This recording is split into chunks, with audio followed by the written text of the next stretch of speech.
Queridos vecinos, amigos, muy buenas tardes. Un día más y muchísimas gracias por apoyar, por respaldar con vuestra presencia estas jornadas de novela histórica que ya acreditan a Pozuelo de Alarcón, a nuestro municipio, como una de las capitales del género, yo diría la capital directamente. Siempre agradezco al ayuntamiento, a la concejal Macarena, a la alcaldesa, y siempre se me olvida, así que ahora voy a subsanar ese error imperdonable, agradecer encarecidamente a la directora de este teatro, a Eva Barrasa, la colaboración excepcional que nos brinda, la disposición del teatro a facilitar la utilización de medios, etcétera, etcétera, la apertura de puertas anticipada para que ustedes se puedan sentar, etcétera, etcétera. Muchísimas gracias, Eva, por tu amabilidad y por tu eficacia. Y también a la librería, que vende los libros, que en este caso es la librería Don Papel, de toda la vida, de Pozuelo, donde hemos comprado los libros del cole de nuestros niños, los vecinos de aquí siempre, por servir de cauce entre los escritores, que estamos a un lado de la barrera, y ustedes que están al otro. Sin librerías eso no se podría hacer. Por mucho Amazon y por mucha plataforma que haya, el consejo del librero, el apoyo del librero, la lectura atenta que hace el librero, la recomendación, eso es insustituible. De modo que sin librero no hay literatura y sin literatura tampoco habría libreros. Claro, nos necesitamos los unos a los otros. Y ya sin enrollarme más, paso a presentarles al conferenciante de esta tarde, Javier Sierra Albert, que es periodista, como servidora, es escritor y, sobre todo, yo diría, si tuviera que definirle con una sola palabra, es un formidable divulgador. Yo no conozco a nadie que cuente la historia, que cuente los misterios, que cuente lo que ve, que cuente lo que siente, como lo hace Javier Sierra. Lo hace en sus libros, lo hace en sus múltiples colaboraciones en distintos medios, lo hace en la tele, en Cuarto Milenio, lo hace en la radio, en COPE, donde yo lo escucho casi todos los días que interviene. Es un formidable divulgador y lo hace en vivo y en directo, lo van a ver ustedes esta tarde. Pero esta mañana hemos tenido una sesión de este ciclo de novela histórica con chavales de instituto, chavales de jovencitos, de 14, 15 años. No es difícil captar la atención de esos chavales, no es fácil captar la atención de esos chavales. Lo hemos hecho porque ustedes en muchas ocasiones nos han dicho, ¿por qué no hacen esto para los chavales también? Bueno, pues este año Escritores con la Historia se ha lanzado a hacerlo. Tendrían que haber visto a Javier hablándoles a esos chavales del misterio de las pirámides, de cómo se había quedado a dormir en un sepulcro allí, dentro de una pirámide solo una noche, que a mí me ha dado pavor solo de oírselo contar. Cómo estaban esos chavales con la boca abierta escuchándole. Es absolutamente fantástico. Van a tener ocasión de comprobarlo ahora cuando yo ya me calle y le deje hablar. Únicamente decirles que es, entre otros muchos premios, tiene también El Planeta. Como verán, este año nos hemos salido. Es, como les dije ayer, el único escritor contemporáneo español que ha alcanzado las listas de más vendidos del New York Times en Estados Unidos, concretamente el puesto número 6. Y además, y esto sí que para una vasca constituye un honor especial que él ostenta, es profeta en su tierra. Javier es turolense y en Teruel tiene su nombre en un parque y en una biblioteca, eso es todavía más importante. Es hijo predilecto de Teruel, eso tiene que ser algo verdaderamente especial. La bomba, muy especial. Y tiene incluso un monumento con su nombre en el Paseo de las Letras Aragonesas, inaugurado en Monzón, Huesca. O sea, que es un personaje verdaderamente especial. Lo van a ver, lo van a descubrir. Javier, es un lujo tenerte en Escritores con la Historia, formando parte de la asociación, en nuestra junta directiva, y es un lujo enorme y un privilegio tenerte aquí en Pozuelo de Alarcón. Bienvenido, muchas gracias. Muchas gracias. Gracias.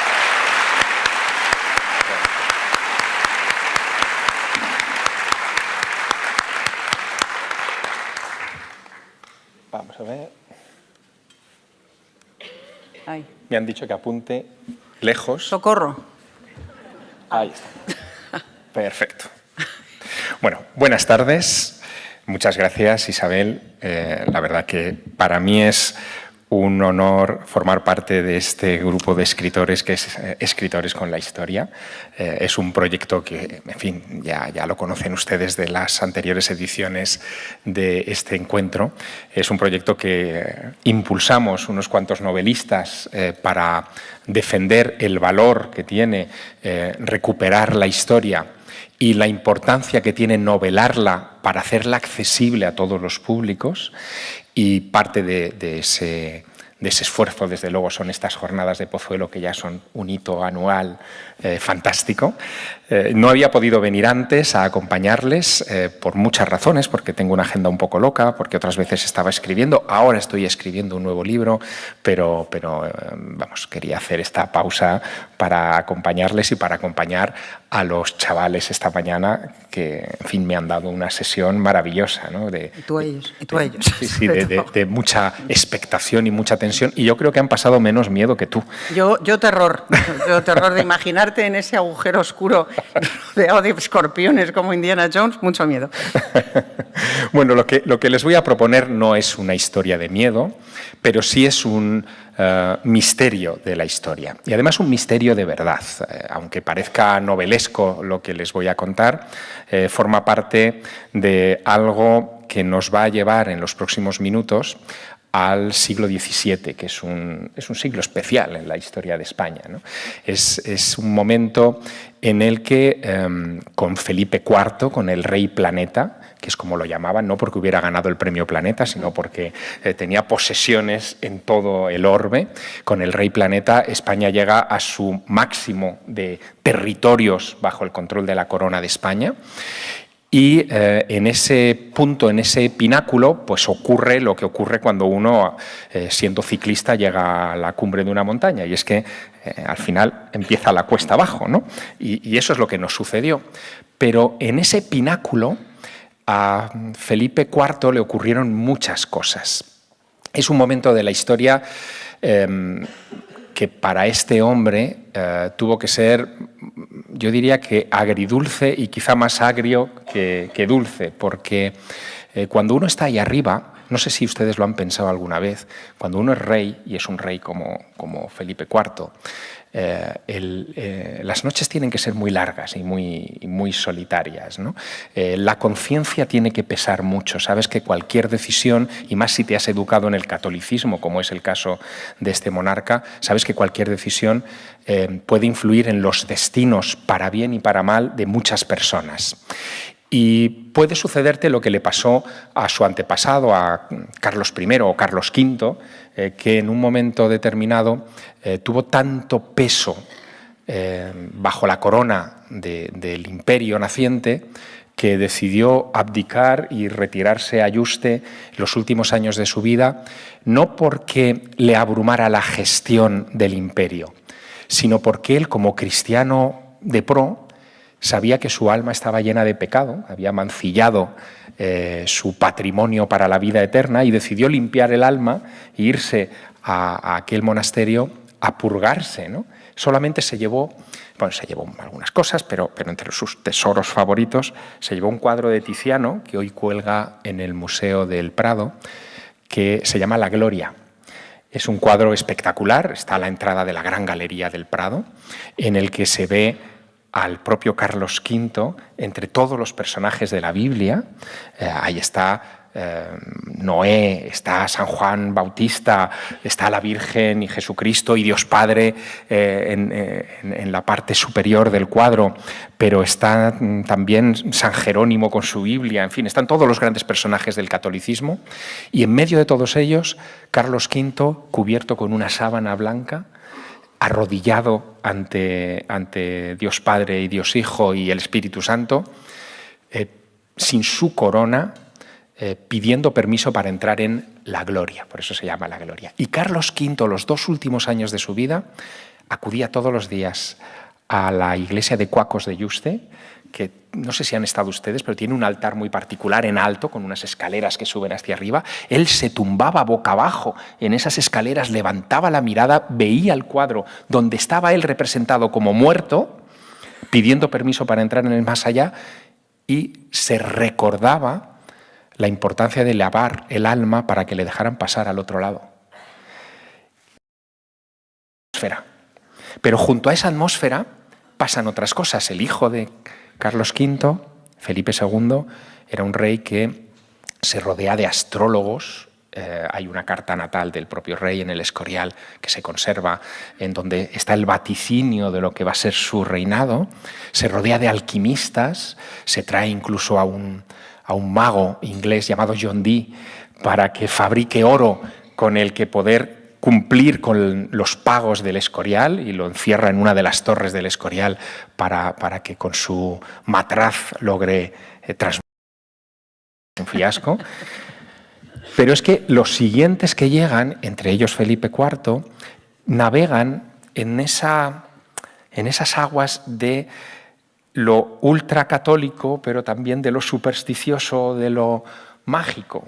Y si ustedes ven, por ejemplo, con amplitud la obra de Diego Velázquez, que es el pintor de la época de Felipe IV por excelencia, el pintor real, verán que hay muchos infantes maravillosos, no tan conocidos como las meninas, pero que aparecen con un montón de talismanes colgados de sus vestidos para prevenir el mal de ojo y que no se acabara con ellos.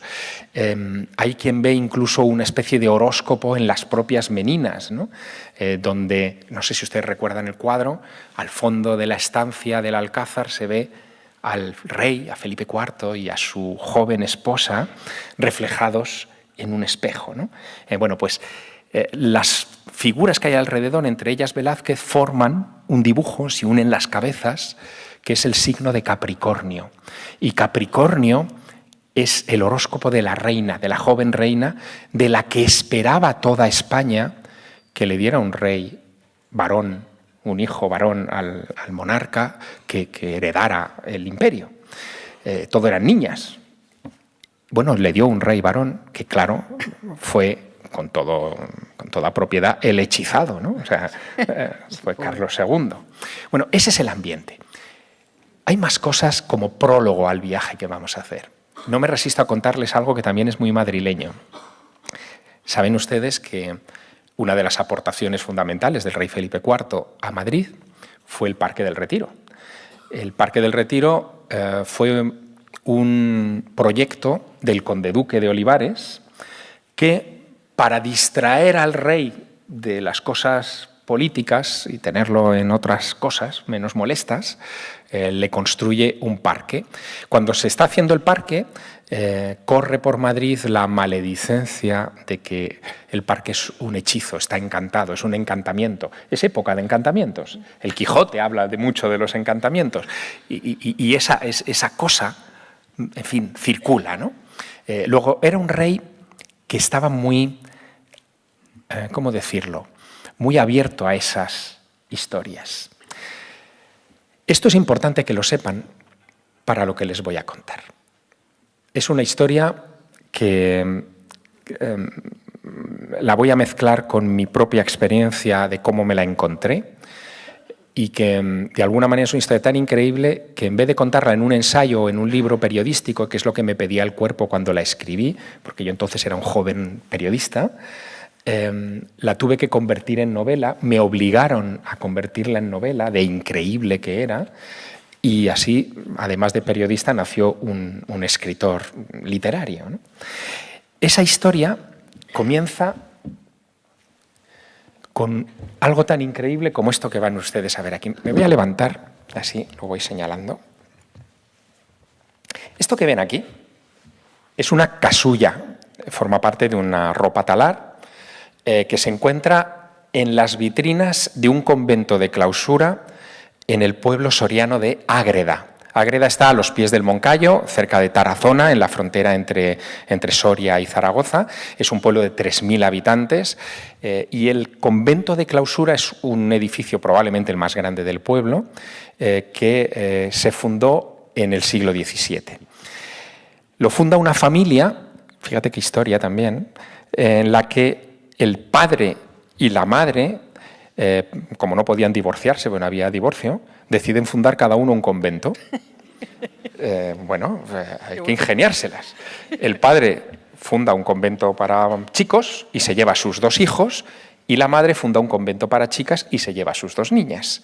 Y así se fundan 2 conventos franciscanos en el pueblo, uno masculino y otro femenino, y en el femenino la madre, que era muy visionaria, tenía trances, etcétera, educa a sus dos hijas en ese tema. Y una de ellas, la más joven, María de Jesús, empieza a tener visiones. Cuando tiene 18 años, esas visiones son cada vez más fuertes. Ella cree que su alma viaja a una tierra exótica de la que he oído hablar en una representación teatral de Lope de Vega.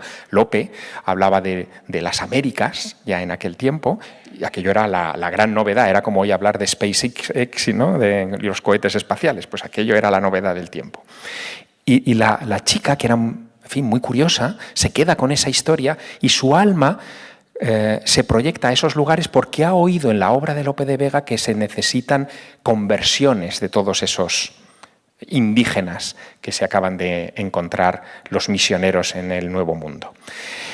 En esas visitas ella observa y se fija en cómo los indios llevan mantas y taparrabos y vestidos que tienen formas geométricas. Y ella, que nunca ha estado, por supuesto, en Nuevo México, y que no ha llegado noticia de todas esas modas a España, las borda en los vestidos talares. Perdón. A ver. No. Vamos a ver. Yo quiero pasar a la siguiente. Estos son los diseños de los indios pueblo en Nuevo México, para que lo comparen con las formas geométricas. Es el mismo diseño, pero Sor María, que era, en fin, como muchas monjas en aquel tiempo, vamos a ver si pasa esto, era muy diestra con la aguja, hizo también unos bordados en los que incluyó, aquí está, en los que incluyó pájaros y flores que ella también decía haber visto en el Nuevo México. Esto es uno de esos bordados. Fíjense, por favor, presten atención al pájaro de abajo. ¿Ven ustedes ese pájaro con la cresta? Y con el plumaje así de varios colores. Bueno, pues esto que van a ver es el correcaminos de Nuevo México, es el ave típica de Nuevo México. Es clavada a lo que ella estaba bordando en esos tejidos. Evidentemente ese pájaro tan exótico no lo teníamos en España, mucho menos en la Castilla del siglo XVII. Y sin embargo, es lo que llaman allí el correcaminos, el Great Roadrunner de ese estado. Bueno, ¿cómo podía una monja de clausura tener conocimiento hasta ese detalle de lo que estaba ocurriendo a 10.000 kilómetros de distancia de Soria? Bien, eso es lo que les quiero yo explicar con esta frase de Teófilo Gautier, que dice que la casualidad es quizá el seudónimo de Dios cuando no quiere firmar. No sabemos cómo lo hizo, ella creía que fue por intervención divina, hay una serie de casualidades que son, en fin, fuera de toda lógica y que ahora les voy a contar.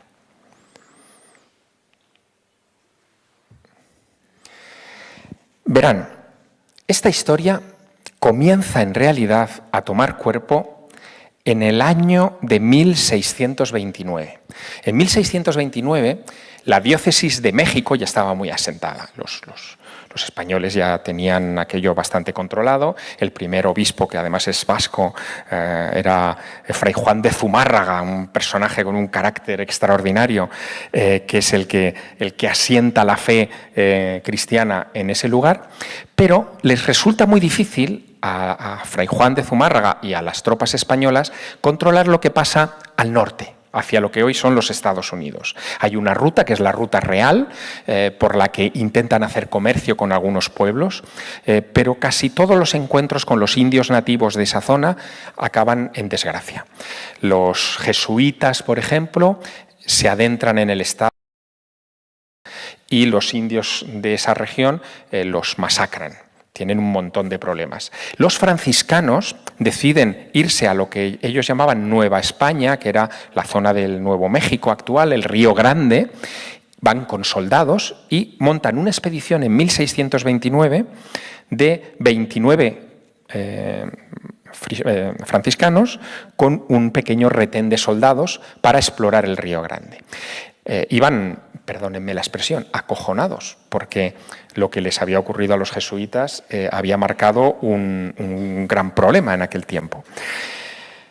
Cuando van subiendo por el Río Grande, se encuentran con un paisaje que parece de Expediente X.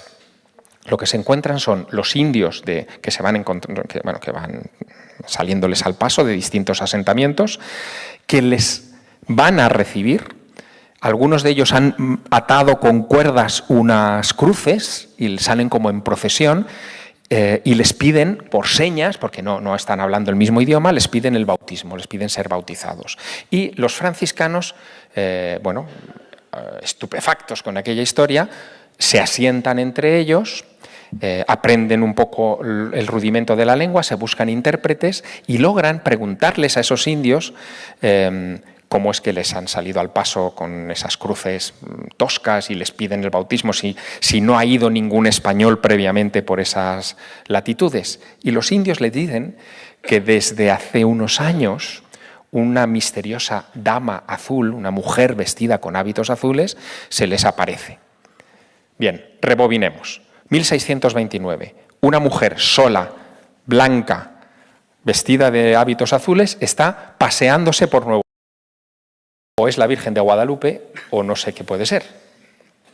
Los misioneros están encabezados por un señor que se llama Fray Alonso de Benavides, es un portugués, que lleva un retrato, como un escapulario, de Felipe III, o sea, justo antes del rey Felipe IV, que es Sor María Luisa de la Ascensión. La monja, todo el mundo la conocía como la monja de Carrión. Era una mujer que tenía la capacidad de estar en dos lugares a la vez. Ella, por ejemplo, contaba cómo había asistido a los funerales de Felipe III y cómo vio cómo lo enterraban con el hábito de San Francisco, dando detalles del entierro a sus hermanas de congregación que luego resultaron las noticias del entierro del rey. Este franciscano era devoto de esta madre María Luisa de Carrión, de la monja de Carrión, y pensó que quizá, pues oye, a lo mejor era la dama azul. Le enseñó el retrato a los indios y los indios dijeron, no, esta es muy vieja, muy fea. La nuestra es más guapa, es más joven. Así que recogió toda la información que pudo y en 1630, al año siguiente, regresa a España. De esto a su orden, pero también al rey, que al final es el que estaba detrás de la financiación de todos esos viajes. Les cuenta esa historia de cómo llegan a estas tribus y les reciben, en fin, pidiéndoles ser convertidos. Le cuentan también que han convertido a miles de almas. Es una exageración, no había tantísimos indios por allí, pero como elemento propagandístico de la Orden de San Francisco fue muy efectivo, todo el mundo estaba muy... Y en la corte alguien le dice al padre Benavides, oye, como no es la fea esta, de la monja de Carrión, pobrecita, hay otra monja joven que también dicen que puede estar en dos lugares, las concepcionistas, y que lleva hábitos azules y a lo mejor es tu monja. Y Fray Alonso de Benavides hace un viaje en agosto de 1630 a Ágreda a entrevistarse con esta mujer. Está 15 días en Ágreda, hablando con ella todos los días. La monja no solamente le dice que ella estaba allí, sino que también le ha visto allí. Ella le ha visto. Y le da detalles de un capitán tuerto, está todo en las crónicas de un capitán tuerto que les había acompañado, les cuenta cómo era la que estaban construyendo, le da todo lujo de detalles, como si realmente esta mujer hubiera estado allí. Este fraile recoge toda esa información y con esa documentación elabora, vamos a ver si lo vemos,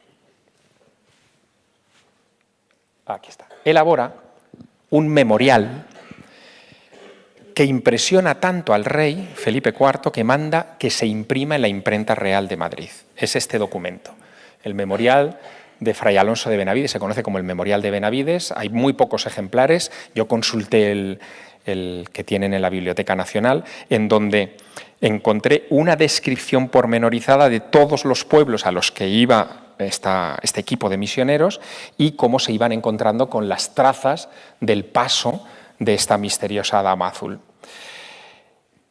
Es un documento excepcional por varias razones, pero hay una que ahora les contaré, ha sido muy importante para lo que ha ocurrido con la novela que escribí, y es que este es el primer documento histórico, es decir, escrito e impreso, de la historia de Nuevo México.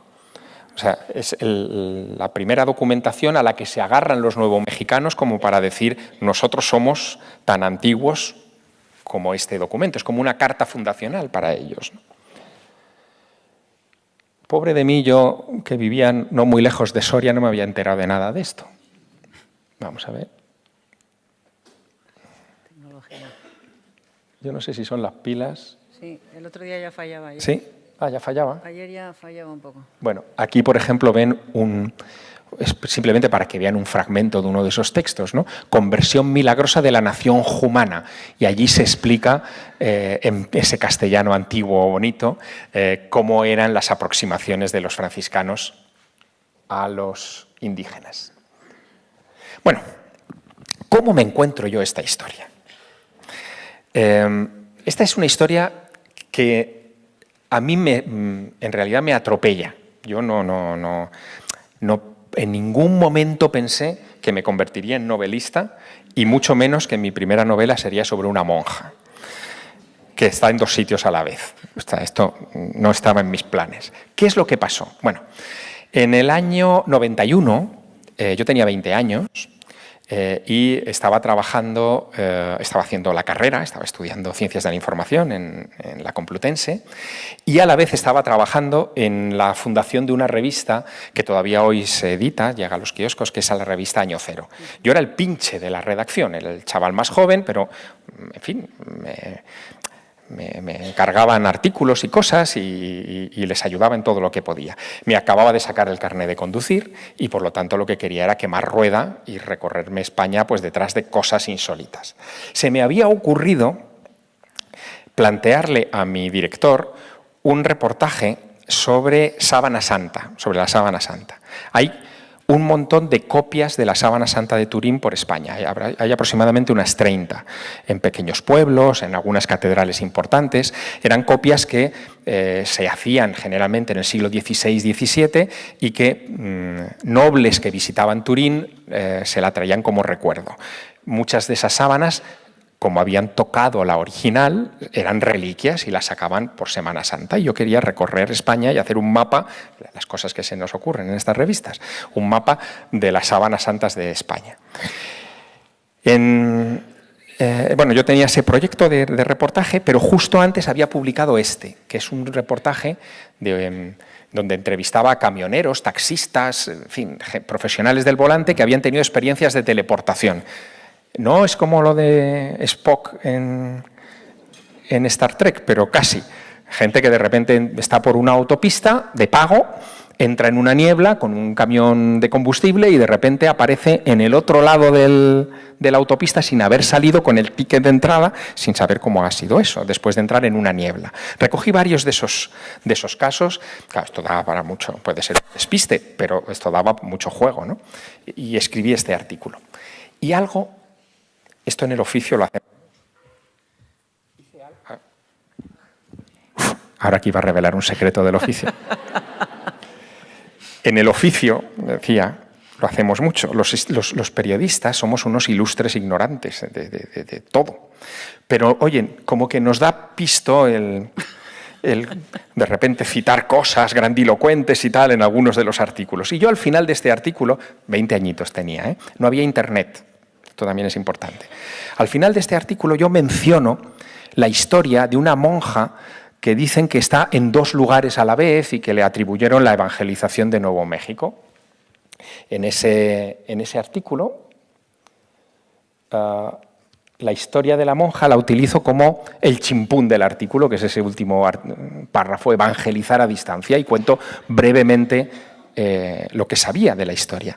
Insisto, no había internet ni se lo esperaba. Yo tenía esa información de un recorte de una revista mexicana que andaba por la redacción y que me pareció simpático.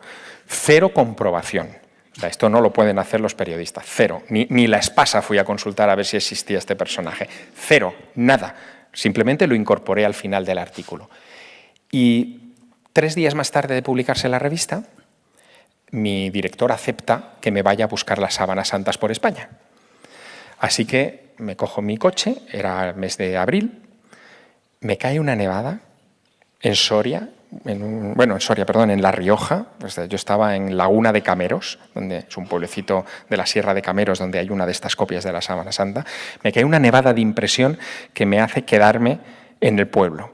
Peor que la noche en la Gran Pirámide fue pasar la noche en la casa parroquial, pero la pasé. Y a la mañana siguiente, viendo cómo se deshelaban las carreteras, yo cojo mi cochecito, que no lleva aquellas carreteras como puedo según se va deshelando la nevada. Al cabo de varias horas llego a un pueblo, a la entrada de un pueblo que desemboca en una nacional. Digo, ya está, ya tengo una nacional, me voy para Madrid. El pueblo, me doy cuenta que se llama Ágreda. Ágreda, como María de Jesús de Ágreda, que es como se llamaba esta monja. Me fustigo porque digo, pero ¿cómo no se me ha ocurrido a mí que ese de Ágreda podía ser un gentilicio? Digo, voy a entrar en el pueblo y a ver si aquí la conocen. Entro en el pueblo y yo, que soy de pueblo pequeño, soy de Teruel, me pierdo dentro del pueblo este y salgo por una carretera que no es. Y voy a dar, o sea, esa carretera que es casi una carretera, en fin, como un callejón sin salida, va a dar a un convento. Y en el convento, delante del convento, hay la estatua de una monja.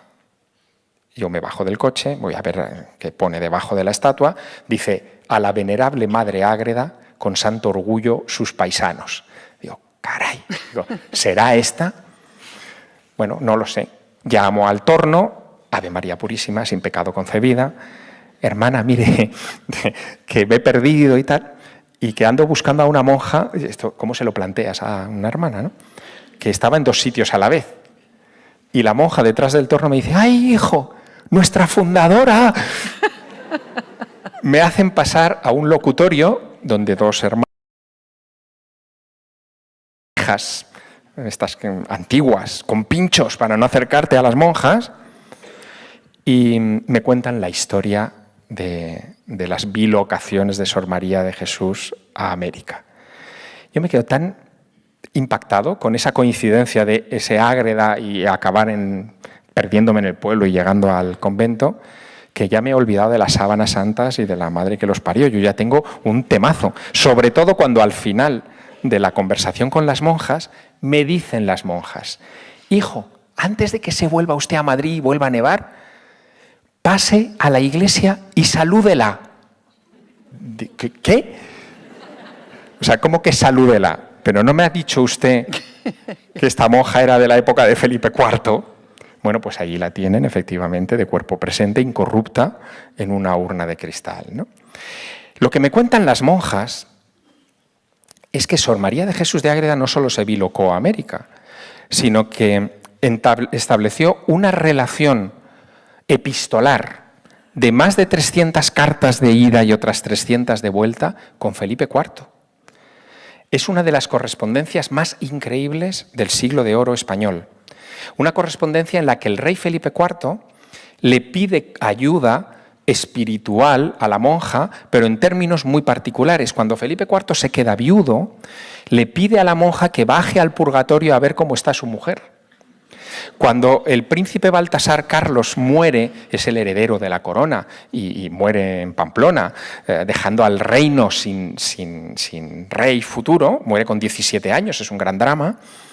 Le pide también a la monja que vaya a ver cómo está el príncipe Baltasar Carlos, y la monja, como una medium, le transmite lo que le dicen sus difuntos al rey: que las mujeres de la corte lleven guardainfantes, que no se les aproximen los varones, que hay mucho salido por ahí, ¿no?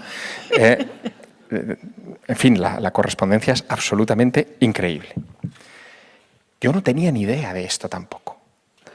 ese ilustre ignorante que era, sigo siéndolo, pero bueno, ya con la edad un poquito voy mejorando, ese ilustre ignorante de repente descubre que el propio rey Felipe IV, en una de las campañas en 1645 contra Cataluña, Cataluña siempre ha estado dando la lata, se detiene en Ágreda y conoce a la monja.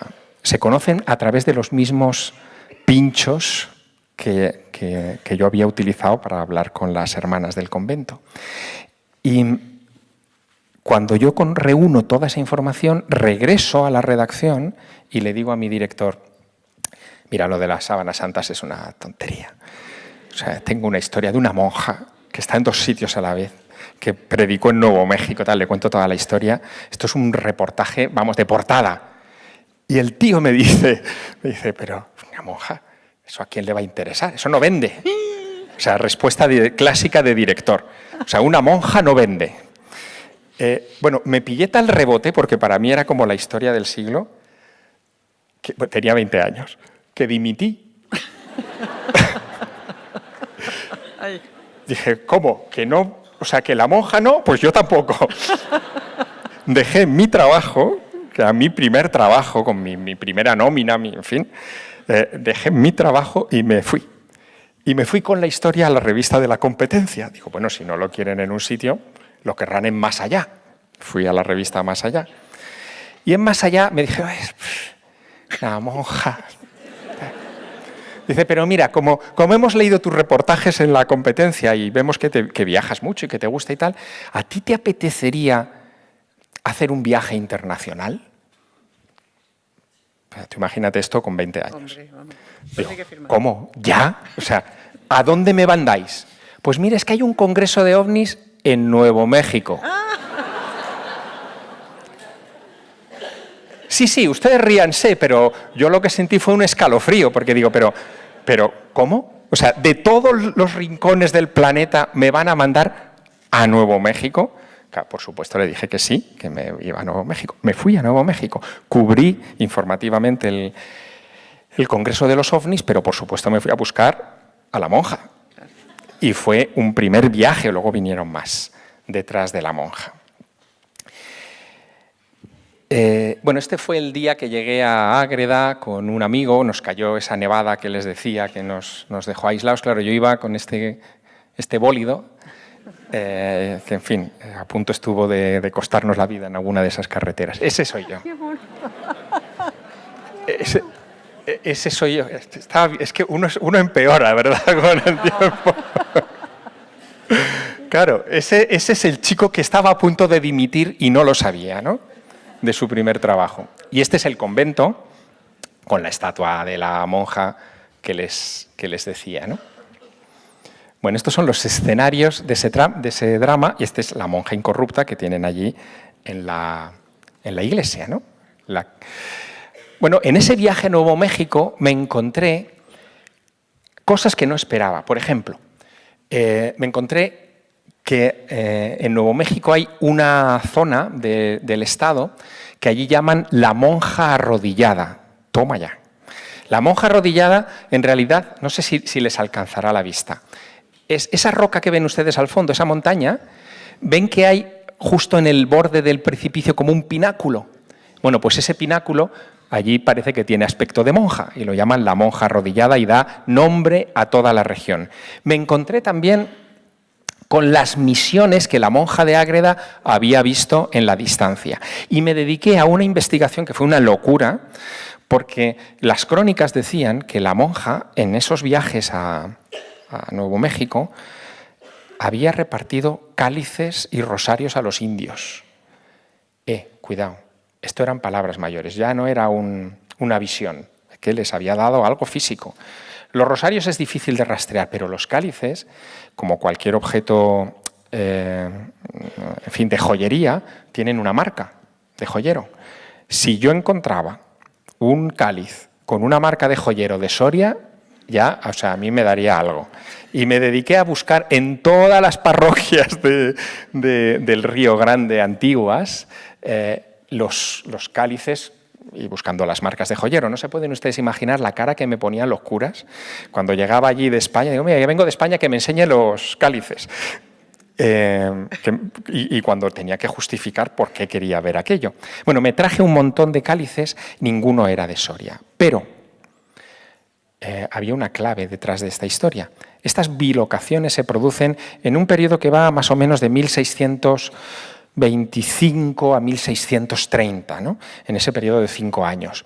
En 1640, en Nuevo México, se vive algo, es un episodio histórico, que se llama la Revuelta de los Indios Pueblo. Los indios, pues como los sindicatos ahora, ¿no? Se revuelven contra los españoles y queman iglesias, saquean tesoros, en fin, se llevan todo lo que pueden, y en esas racias desaparecen todos los objetos litúrgicos anteriores. Todo lo que hay en Nuevo México es posterior a la revuelta de los indios pueblo de 1640. Luego, si había alguna prueba, yo no tenía, física me refiero, no tenía manera de conseguirla. Aún así, bueno, esto es otra confidencia que no les he contado. Yo soy hijo de cartero. Mi padre trabajó en correos toda la vida. Y antiguamente los carteros hacían una cosa que a mí me parecía magia, ¿no? Y es que cuando querían mandar una carta, no hacía falta que compraran sello. Simplemente ponían Sierra Correos en una esquina, zasca, mata sellos y la mandaba. Claro, cuando yo me enteré de eso, como yo también soy Sierra, pues digo, pues ya está, pues pongo Sierra Correos y mando cartas a topichichi. Y yo me dedicaba a mandar cartas urbi et orbe, o sea, pues cartas a la NASA para que me dieran sus archivos secretos sobre ovnis, cartas al gobernador de Nuevo México para que me dejara entrar en los sitios, cartas a Felipe González, me contestó, por cierto, con 17 años me contestó diciendo que él no sabía nada de ovnis, en fin, estas cosas, ¿no? Todo eso está meticulosamente guardado en mis archivos, por supuesto, ¿no? Y ahí conseguí algunos permisos, gracias a esas cartas, para entrar en algunas de estas comunidades que aún hoy recuerdan la historia de la Dama Azul contada por los viejos de la tribu, por decirlo así, ¿no? Bueno, con toda esa historia, en Más Allá, al final, cuando ya volví de aquel viaje a Nuevo México, al final me publicaron el artículo, o sea, menos mal. Pero yo quería más. Había estado haciendo muchos kilómetros con esta historia, había estudiado mucho ya de aquel periodo y yo quería escribir un libro. Y hice mis esquemas y mis propuestas y tal, y escribí Sierra Correos a todas las editoriales del país. Todas. Oye, ninguna quería el libro. O sea, Planeta me lo rechazó también. Yo esto se lo recuerdo a los de Planeta hoy. Digo, mirad, o sea, no estáis atentos al joven talento, ¿no? Pero hubo un editor que a fuerza de machacarlo, quiso reunirse conmigo y me dijo, mira, Javier, esta es una historia que no se la cree nadie, pero igual si la conviertes en novela, puede que funcione. Y yo, que había escrito cuentos y cositas en mi infancia y tal, digo, pues bueno, pues venga, con esa, en fin, esa osadía que da la inexperiencia, me lancé y escribí La Dama Azul. Ya me dijo el editor, no creas que esto va a vender nada, porque las monjas no venden. Entonces, pero yo publiqué el libro y el libro es una historia que mezcla la historia de la Dama Azul con algo de espionaje, con otras cosas así, en fin, que a mí me preocupaban en ese tiempo y que estaban conectadas con esto de las bilocaciones, y el libro se convirtió en un éxito y empezó a reimprimir y a tener ediciones una detrás de la otra. Así que se rompió el tabú de monjas no venden. De las monjas no venden. Me lo presentó Jiménez del Oso. ¿Se acuerdan ustedes de Jiménez del Oso? Qué grande. Me lo presentó en el Faro de Moncloa, que entonces era la gran novedad de Madrid. O sea, se hizo una presentación de postín. Para mí fue como presentar un libro sobre una monja que se biloca en un ovni. O sea, en fin, fue maravilla, ¿no? Y ese día, el de la presentación del libro, esta es la invitación, 23 de septiembre de aquel año, del 98, que es cuando se publica el libro, yo había decidido, porque claro, me contrataron en Más Allá a raíz de toda esta historia, pues yo había decidido dejar la revista. Digo, ya, estas cosas de la juventud. Ya he publicado un libro, ya esto, vamos, Pérez Reverte tiembla, ¿no? O sea, yo ya me convierto en un escritor consagrado. y escribo mi carta de dimisión de la revista, justo el día de la presentación del libro. Y camino del Faro de Moncloa, recibo una llamada de mi editor que me dice: oye, que hemos decidido prescindir del director de la revista, que ahora el director eres tú. Digo, la madre que me parió, si yo iba a dimitir. Bueno, no dimití, lo vi como una señal y me quedé un tiempo de director de la revista y aproveché esa función de director también para seguir indagando cosas, ¿no?, de este personaje.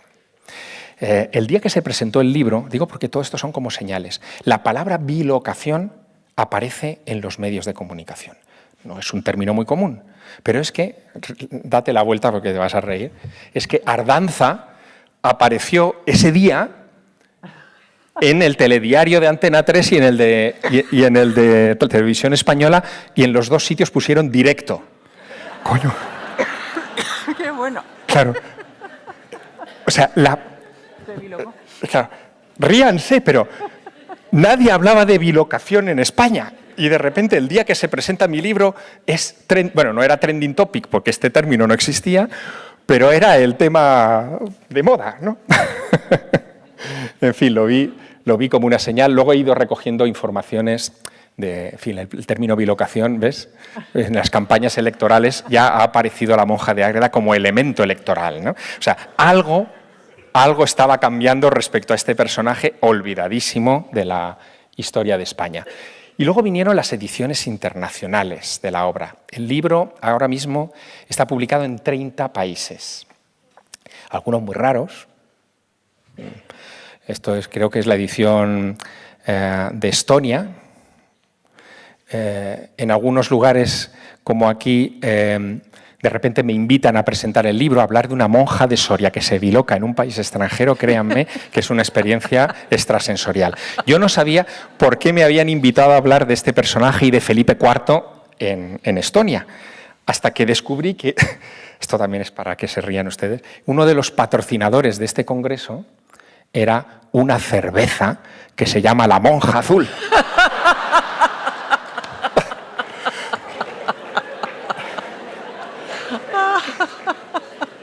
Créanme, todo ayuda.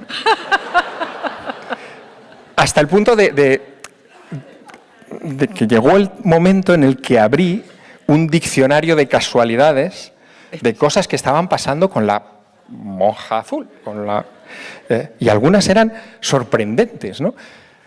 La más gorda fue cuando el libro se publicó en los Estados Unidos, ¿no? Era como devolverle a Estados Unidos su historia también. Era una historia que transcurría en Soria, obviamente, pero transcurría sobre todo en Nuevo México. El libro se publica, tiene éxito y de repente, bueno, estos son ediciones japonesas, coreanas, en fin, vean ustedes las cosas raras que se hacen por ahí, ¿no? Y de repente, la edición americana del libro la compra el gobernador de Nuevo México. Allí los políticos, algunos leen, ¿no? Y vamos a ver si pasa la siguiente imagen. Vamos a ver. Y cuando se publica el libro, que esta es la edición americana, lo hacen con un lanzamiento. Esto a mí me encanta, Isabel. O sea, ponen cuentas atrás en las cajas de los libros, ¿no? Bueno. No sé si está la librera aquí, pero esto es maravilla. O sea, The Lady in Blue, no abrir hasta el día tal, ¿no? Y tú estás allí en la librería diciendo, pero ¿por qué no puedo abrirlo, no? Bueno, pues cuando finalmente se puede abrir la caja y se vende el libro y empiezan a salir promociones en la prensa americana y tal, el libro, como les digo, lo compra el gobernador de Nuevo México. Y el gobernador de Nuevo México me manda una carta diciendo que ha leído el libro y que le ha gustado. No se olviden de un detalle pequeño que les he dado hace unos minutos. Yo soy de Teruel. Los sitios pequeños, o los que somos de sitios pequeños, cuando se nos abre una ventana, nosotros nos tiramos por la ventana porque hay que aprovecharla, las circunstancias. Así que digo, me ha escrito el gobernador de Nuevo México, le tengo que pedir algo. Pedirle algo. Entonces yo le contesto, muchas gracias, tal y cual. Digo, oiga, ¿Y a usted no se le ha ocurrido que podría hermanar Isleta Pueblo, que es uno de los sitios donde se construyó la primera misión franciscana después de las apariciones de la Dama Azul, con Ágreda? Isleta Pueblo era el típico pueblo perdido en el desierto, 300 habitantes y un casino. O sea, los indios se dedican a esto en esas zonas, son zonas libres de impuestos. ¿A usted se le ha ocurrido hermanar Isleta Pueblo, que lo único que tiene es la misión interesante, con Ágreda? Y el gobernador de Nuevo México me responde, vamos a ver si podemos pasar, diciéndome que, hombre, hermanar Isleta Pueblo con Ágreda no, vamos a hermanar el Estado de Nuevo México. Bueno, pues ahí está. Ríanse ustedes, pero de repente me veo yo con el alcalde de Ágreda como si fuera un remake, pero al revés, de Bienvenido Mr. Marshall, viajando a Nuevo México para una ceremonia de hermanamiento de Ágreda con el Estado de Nuevo México. Fue tan sorprendente todo que al final de la ceremonia nos sentamos, como ven ustedes aquí, y yo le pregunto a Bill Richardson. Bill Richardson se estaba presentando como candidato republicano a la presidencia de los Estados Unidos contra Barack Obama. O sea, era un personaje en los Estados Unidos. Yo le pregunto a Richardson, oiga, pero ¿cómo se le ha ocurrido a usted hermanar Nuevo México con Ágreda? Y me dice, ¿no se ha fijado usted en cuál es el lema del Estado de Nuevo México? El que ponemos en las placas de matrícula de todos los coches. El lema era Land of Enchantment, tierra de encantamiento. Dice, en el desierto puede pasar de todo y aquí aceptamos todo. Bueno, me faltó tiempo para hablarle de otra de mis obsesiones, que es el OVNI de Roswell, Roswell, Nuevo México, ¿no? Y ya somos, en fin, amigos, ¿no? Después de aquello. Bueno, a la vuelta, imagínense, o sea, el diario de Soria, portadón, ¿no? Con Ágreda se hermana con Nuevo México, qué menos, yo lo hubiera puesto más grande, la foto, pero bueno, en fin, era un hito singular. Pero sobre todo lo bonito de esto es que a raíz de esa ceremonia y de ese encuentro, bueno, hicimos un logotipo, en fin, hicimos todo tipo de cosas. Ahora, si ustedes van a Ágreda a ver a la monja, que está ahí esperándoles, encontrarán ese cartel, ¿no? Villa hermanada con el Estado de Nuevo México. Esto no lo puede decir cualquier pueblo. En el balcón del ayuntamiento verán ustedes ondear la bandera de Europa, la bandera de la Comunidad Autónoma, la bandera de España y la bandera de Nuevo México. Es decir, que es un lugar que de alguna manera, sobre una historia del siglo XVII tan increíble como la bilocación de una monja, ya saben que las monjas no venden, se consigue que dos territorios tan dispares estén en relación. Y esa relación ha derivado hoy, en época contemporánea, pues en algunas contribuciones, por ejemplo, a la energía eólica, que están ahí en comunicación el pueblo y el Estado, a que el embajador de los Estados Unidos, ahora embajadora, pues también pasee por allí de vez en cuando. O sea, se ha creado un vínculo sobre el Land of Enchantment, ¿no? No está mal que lo tengamos en cuenta, porque mientras que al otro lado del Atlántico cualquier cosa de este tipo forma parte de la cultura, aquí nosotros la ponemos a un lado como diciendo, pero las monjas no venden. Es la mentalidad, es la mentalidad. Bueno, sobre esta historia siguen pasando cosas, esto no piensen ustedes que se ha quedado aquí. El alcalde de Ágreda, que es un tipo muy especial, lleva muchos años allí de alcalde, habló conmigo también con la posibilidad de, oye, ¿y por qué no? ¿La monja no se aparecía en Texas? Pero no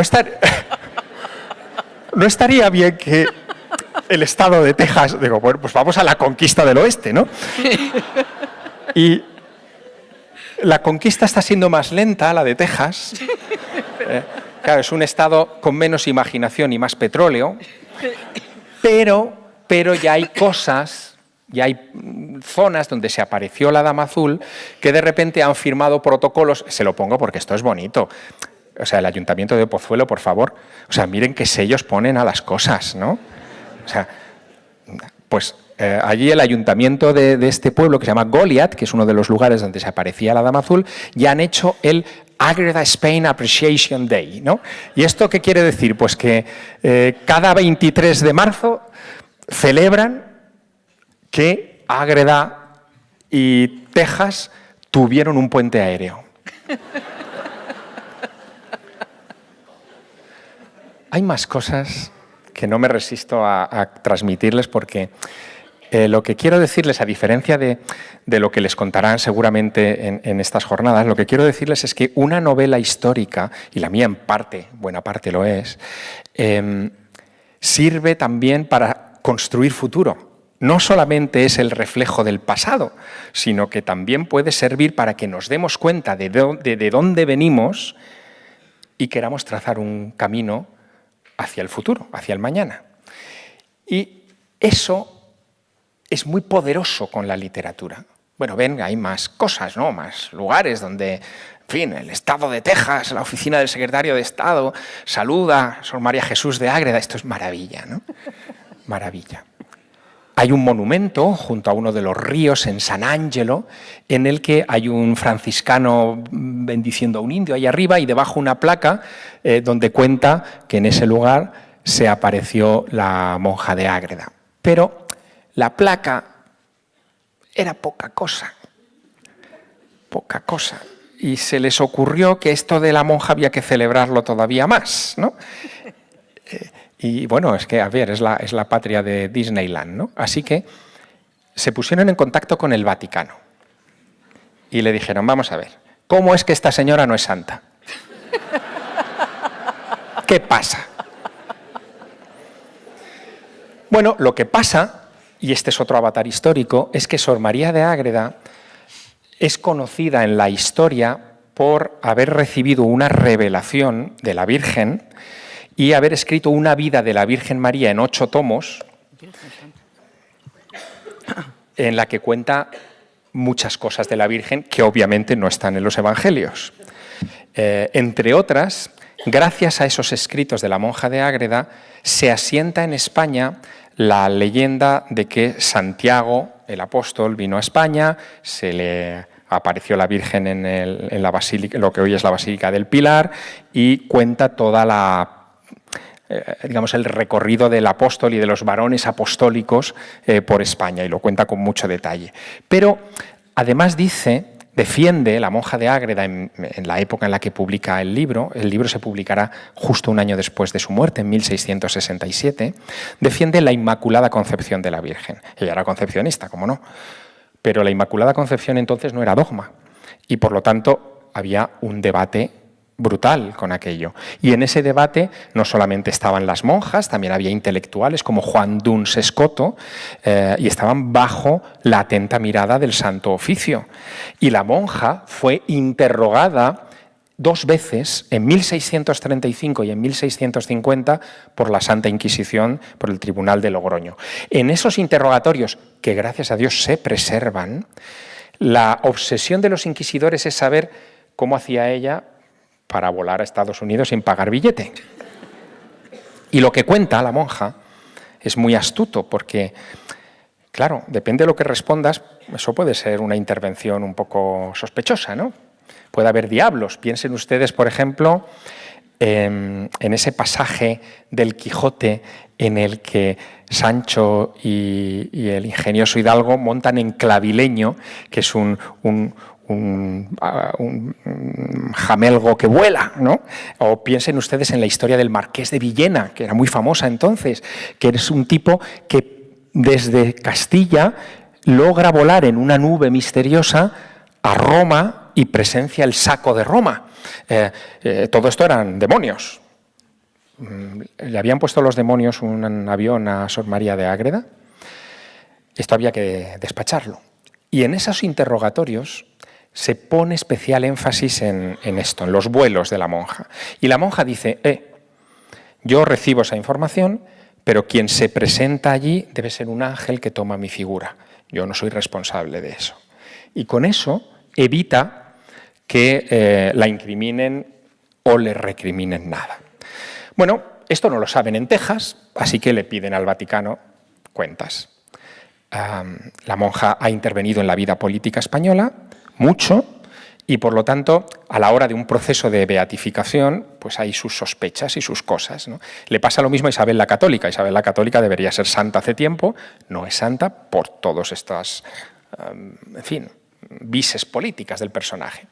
Pero escriben al Vaticano y el Vaticano les manda un relator de la Congregación para la Doctrina de la Fe. Miren, déjenme contarles algo.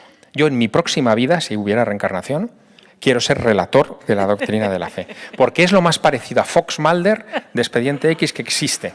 O sea, los relatores de la Congregación para las Causas de los Santos se dedican a investigar milagros, hechos sobrenaturales, cosas raras, ¿no? Y le ponen, en fin, todos los medios a su alcance y tienen el abogado del diablo y tienen comités científicos, etc. Es maravilloso, yo quiero ser eso. Bueno, pues mandan a un relator de la congregación para investigar.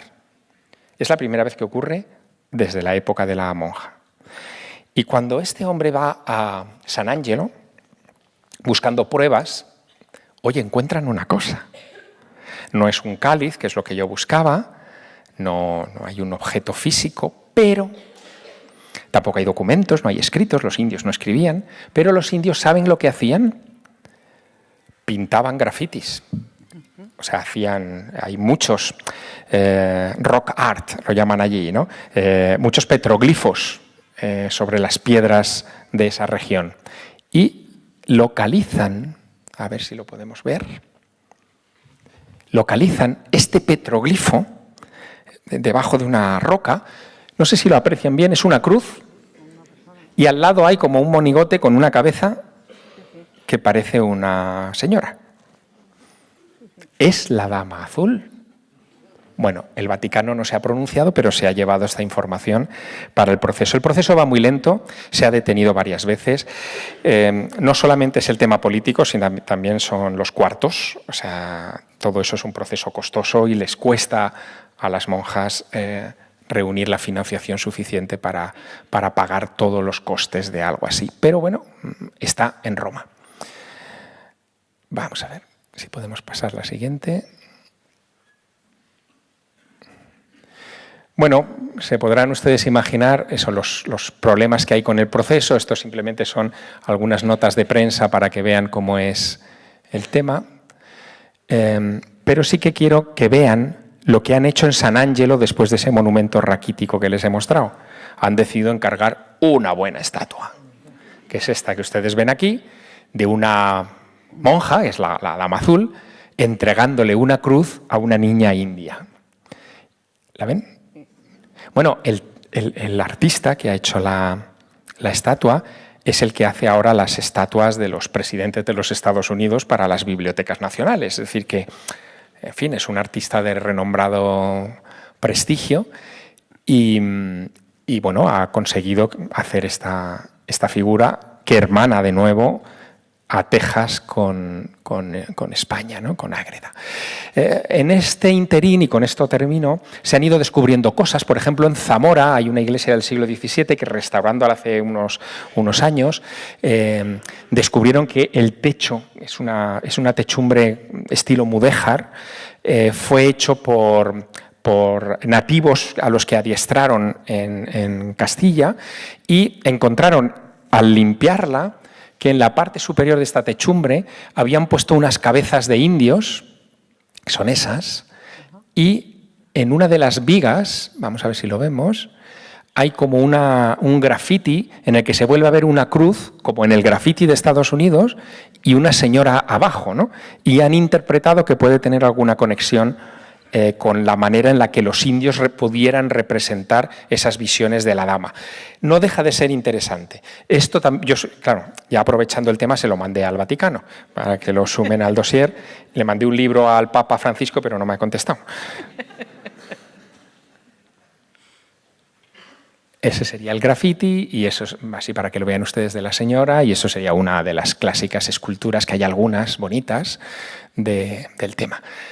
Pero lo bonito de esto no solamente son esas esculturas y esos grafitis antiguos, es que en tiempos contemporáneos está entrando poco a poco, las monjas no venden, es falso, en la cultura pop. Hay un grupo que se llama Arizona Baby que, oye, le ha dedicado el disco a la monja. Entonces, para que lo vean, es un grupo de rock, lo pueden buscar por ahí, ¿no? A mí me faltó tiempo para ir a buscarle, ¿no? Pero es que también, en fin, como anécdota, también se ha creado una cerveza que se llama Lady in Blue, ¿no? Que se hace en Ágreda. Tirada limitada, pero bueno, ya la cosa va calando. En fin, que de repente, y esto es muy bonito, Isabel, algo que es una historia del siglo XVII que puede parecer fantástica, ha regresado a la cultura popular y ha tenido manifestaciones en nuestros días, ¿no? Yo esa historia la he mezclado con otras, ya les digo, en la novela. La novela se publicó en el año 98. Desde entonces no ha dejado de reimprimirse. La he revisado en alguna ocasión ampliándolo. La última edición es la edición revisada, la que tienen ustedes aquí. Y la verdad es que me da hasta apuro haberles dado esta charla porque cada vez que yo hablo de la monja pasa algo. Entonces no sé qué es lo que va a pasar. Pero ya, por si acaso, me he traído mi cuaderno de casualidades con la monja para tomar buena nota de lo que pueda ocurrir. Porque esta, aunque a ustedes les parezca una historia, en realidad es algo que está vivo. Y me complace mucho haberle dedicado este tiempo a explicárselo y a invitarles, por supuesto, a que se sumerjan en ella y se fascinen como yo y abran quizá su propio cuaderno de casualidades. Muchas gracias.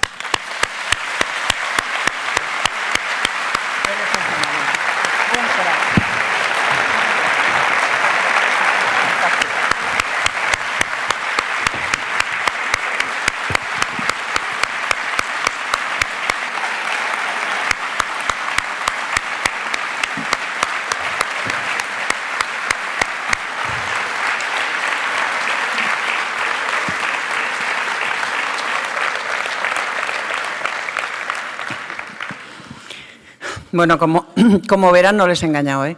No les había engañado. 1.000.000 de gracias, Javier. Eres un auténtico fenómeno. Yo estoy segura de que hay un montón de preguntas.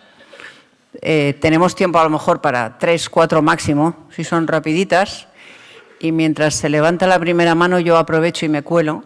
A ver, en realidad se me ocurren muchas. Te voy a hacer 2 muy cortas para que las contestes muy cortas. 1, supongo que habrás comprobado esto de la bilocación y tal con algún psicólogo, con algún, sí, con algún científico. ¿Y qué te ha dicho? Porque sí, a mí me inspira muchísima curiosidad. Bueno, una de las cosas que a mí me preocupó también en el proceso de documentación del libro es saber si esto seguía ocurriendo en nuestros días, ¿no? Y si alguien, ya no con la perspectiva del siglo de oro, sino con la de la ciencia contemporánea, se había podido aproximar a esto. Y encontré una cosa increíble. Y la cuento en el libro y creo una parte de la trama en torno a eso. En la época de Jimmy Carter, las relaciones entre Estados Unidos y la Unión Soviética entonces eran muy tensas. La Unión Soviética, dentro de la Academia de Ciencias de la URSS, había creado un departamento de parapsicología. Todo nos suena marciano ahora, pero ocurrió. Y destinaban muchos fondos a eso. Y entre los experimentos a los que se entregaban estaban experimentos de telepatía.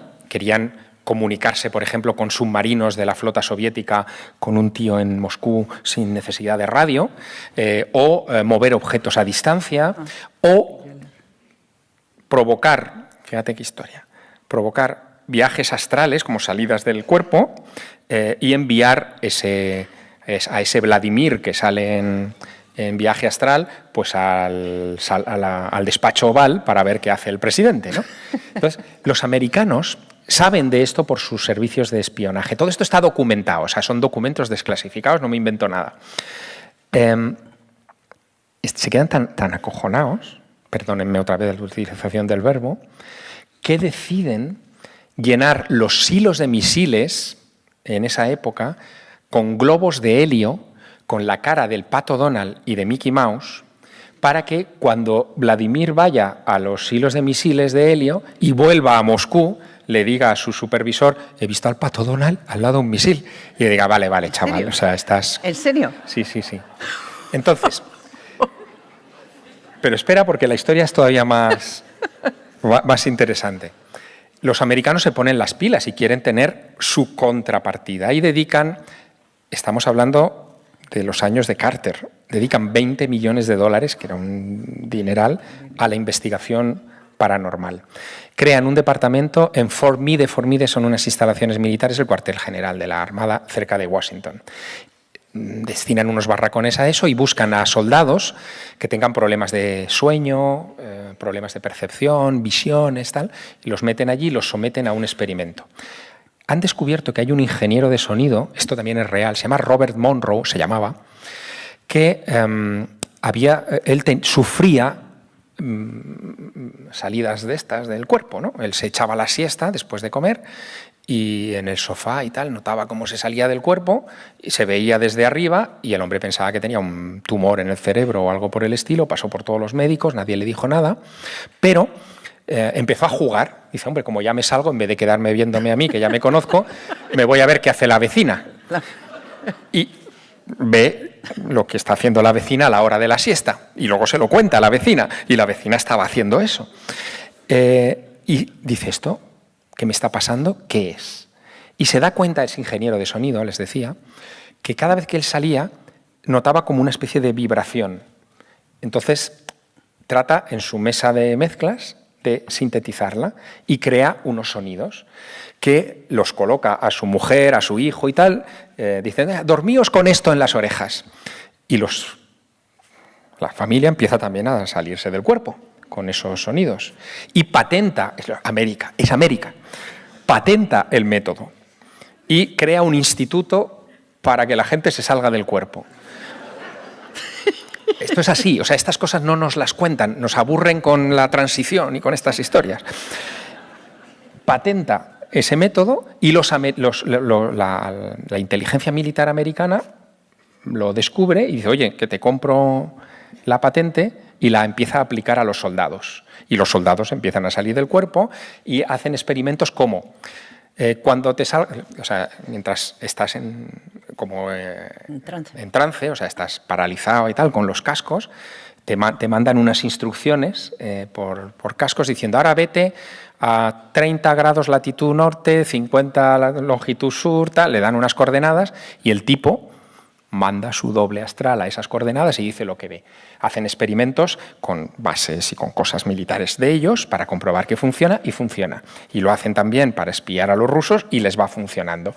Desaparece, cuando hay un avión que desaparece, hay uno muy famoso en la época de Carter que se pierde en África, lo encuentran estos tíos, ¿no? Todo eso genera un montón de documentación que se desclasifica a partir del año 96 con Bill Clinton. Bill Clinton es, en la historia de los Estados Unidos, el presidente que más información ha desclasificado. Millones de páginas de todo tipo. Gracias a Bill Clinton supimos que los Estados Unidos hicieron experimentación con plutonio en civiles, inyectándoles plutonio para ver qué pasaba en los años de la bomba atómica. Entre otras cosas de menor gravedad, aparecen los papeles de la época de Carter con el proyecto. Qué bonitos son poniendo nombres. El proyecto Stargate, ¿no? ¡Qué bueno! Bueno, pues con eso ya encuentro que en época contemporánea ha habido una aplicación de algo que se parece a la bilocación. O sea, el cuerpo está en un sitio, pero lo que sea está en otro. Y construyo dentro de la trama de la Dama Azul una subtrama contemporánea que tiene que ver con estos espías psíquicos que yo llegué a conocer. Monroe dejó, el ingeniero de sonido montó una cosa que se llama el Instituto Monroe, que todavía hoy funciona en Charlottesville, en Virginia, en donde hacen este tipo de experimentos todavía hoy. Y yo me presenté allí y hice un experimento con ellos. ¡Qué bueno! ¿Sí? ¿Te saliste? Bueno, es una cosa alucinante. Me metí, lo que hacen es que te meten en una cámara de aislamiento sensorial, que son como unos cubículos con agua templada, donde tú te tumbas allí en bañador y con unos auriculares, no oyes nada del exterior, estás como en el seno materno, ¿no? Tratan de reproducir eso y me dan unas coordenadas, pero no solamente coordenadas, es que con ese mecanismo ellos pueden decirte vete a tal fecha en tal coordenada. O sea, te puedes mover en el tiempo, incluso se ha jugado con ir al futuro, han hecho un montón de cosas, ¿no? Entonces a mí me dieron unas coordenadas y una fecha. Yo no tenía ni idea de las coordenadas, claro, no tengo el mapa en la cabeza. Y de repente yo empiezo a ver como líneas rectas, como paralelas, tal, y luego siento como una vergüenza horrorosa, o sea, como un pudor, ¿no? Y yo no sabía cómo interpretarlo. Total, que cuando despierto les cuento todo esto, que son como flashes inconexos, y me dice, vale, ahora tenían un sobre allí lacrado con las coordenadas y lo que querían que yo viera y con la fecha, y lo que querían que yo viera era no sé si ustedes conocen a este fotógrafo, es muy famoso, que hace fotografías de, pues imagínense que todos ustedes estuvieran ahora desnudos y les hace una fotografía, ¿no? Sí. Bueno, pues este fotógrafo había elegido una fábrica en Alemania en medio de vías de ferrocarril y en el centro había puesto como una pirámide de gente desnuda, ¿no? Entonces, ¿Estabas ahí? Claro, yo no lo sabía interpretar, pero tenía los vislumbres de las cosas en paralela, las líneas paralelas, y la foto que me mostraron, una foto aérea, y efectivamente estaba todo eso, y el pudor era por lo de... Sí, claro, el problema de esto es cómo conviertes esto en información útil, es decir, en un experimento así, sabiendo a dónde te mandan, pues es fácil, ves y dices, pues sí, se parece. Yeah. Pero si no tienes la solución, yo me hubiera quedado con una sensación de pudor rara y unas rayas que eso no van a ninguna parte, ¿no? Por eso, en la administración Carter canceló los proyectos tiempo después, porque no tenían manera de convertirlo en algo fundamentalmente práctico, ¿no? Que es lo que buscaban. Bueno, yo estaría aquí toda la tarde, pero no quiero abusar. ¿Hay alguna pregunta toda la noche? No, no veo. Tenías dos tú. Sí, es que no veo. Sí, buenas tardes. Bueno, muchas gracias por la estupenda no le veo, charla. pero... vale, perfecto. Gracias. La charla o la pregunta va relacionada con si ha habido alguna interpretación desde el punto de vista de la medicina psiquiátrica sobre la personalidad de Sor María de Ágreda. Jesús de Ágreda, porque estaría muy relacionado con personalidades esquizoides y con muchos aspectos que están muy relacionados pues, con comportamientos psicopatológicos. Me encanta la pregunta porque es uno de los grandes debates que todavía hoy se siguen manteniendo dentro de los que se dedican, por ejemplo, al tema de la parapsicología, ¿no? ¿Cómo distingues entre una actividad psicopática y un fenómeno paranormal, ¿no? No hay interpretación en el caso de la monja de Ágreda. En cambio, hay muchas respecto, por ejemplo, a otra santa que también tenía fenómenos similares, que es Santa Teresa de Ávila, ¿no? Sobre Santa Teresa se ha dicho de todo, pero los médicos también han dicho la suya y comentan que esos arrebatos que tenía pasionales, en trance, etcétera, podrían englobarse en lo que hoy se llama epilepsia extática o de Dostoyevsky. Y es un tipo de epilepsia en el que detrás de un fogonazo tienes ese tipo de sensaciones de elevación, de trascendencia, de estar por encima de tu cuerpo y de lo mundano. Sea lo que fuere, yo le diré la mía, ¿no? A mí el proceso de investigación de la monja de Ágreda y de los experimentos estos con el Instituto Monroe y todo aquello, a mí me llevaron a una certeza que es mía, no la puedo o sea, no les voy a convencer ni les quiero convencer, pero la certeza personal que me ha dejado todo esto ya desde hace años es que el ser humano es mucho más que cuerpo físico y química, que hay pistas que permiten sostener que hay un lado trascendente en el ser humano, ¿no? Y en nuestra percepción, que no todo es, como dicen los ingleses, down to earth, ¿no? No todo es tangible, no todo, y ni tiene que serlo. Hay muchas cosas a nuestro alrededor que existen y que no podemos pesar ni medir. Hoy es San Valentín. El amor es una de ellas, ¿no? O sea, no se puede pesar, ni medir, ni cuantificar. Y sin embargo, ¿alguien va a decir que el amor no existe? Exacto.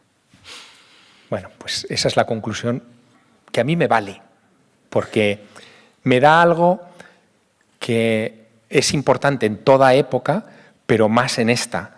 Me da esperanza. Exacto. Nada menos. Bueno, pues yo creo que no se puede terminar mejor una jornada que con esta palabra, esperanza.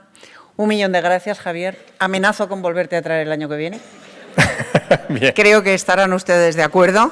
Los habituales sí, ¿verdad? Pues ya sabes, quedas formalmente invitado. 1 millón de gracias. Gracias. Y mañana estará con nosotros un clásico. Estará Pepe Calvo Pollato, que también viene por aclamación popular todos los años. Mañana repetirá y nos hablará del Gran Capitán, que supuso un vuelco en la historia militar del mundo, española primero y del mundo después. De modo que aquí nos vemos a las 7. 1 millón de gracias. Y Javier, 1 millón de gracias. Gracias, gracias.